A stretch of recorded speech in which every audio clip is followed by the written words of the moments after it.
startováno v Rolingu, prvních rozjížděk kategorie favorit a číslem 78 měl hned první zatáčce problém Aleš Barták. Do čela se nám dostává číslo 23, na místě druhé nám jede s 22 Lukáš Vacek. Na místě třetím, a tam bude ještě ta čenice, to si taky počkáme, až napluje s prvním kolem.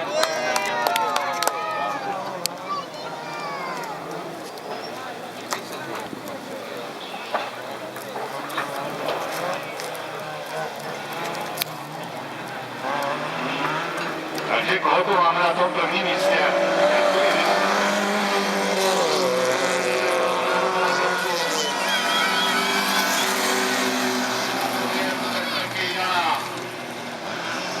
Kejdana na místě prvním, na místě druhém Lukáš Vacek.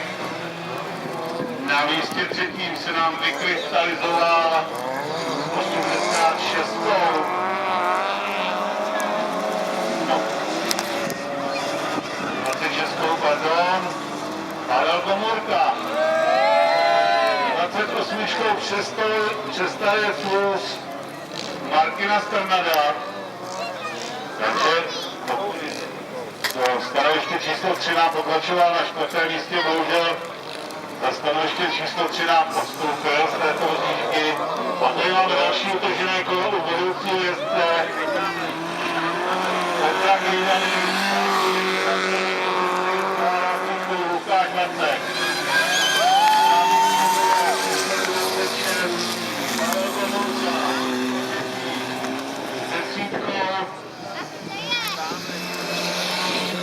Roman Novíček, za ním číslem 17.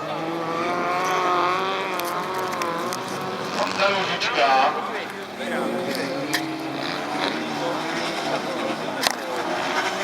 Dále pak 78. Aleš Barták.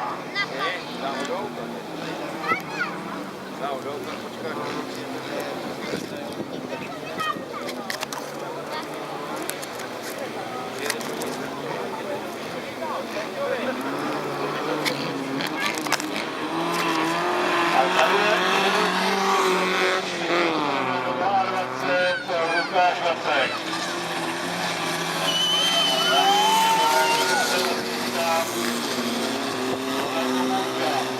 Na nich 10 a 17. Roman Novíček a Honza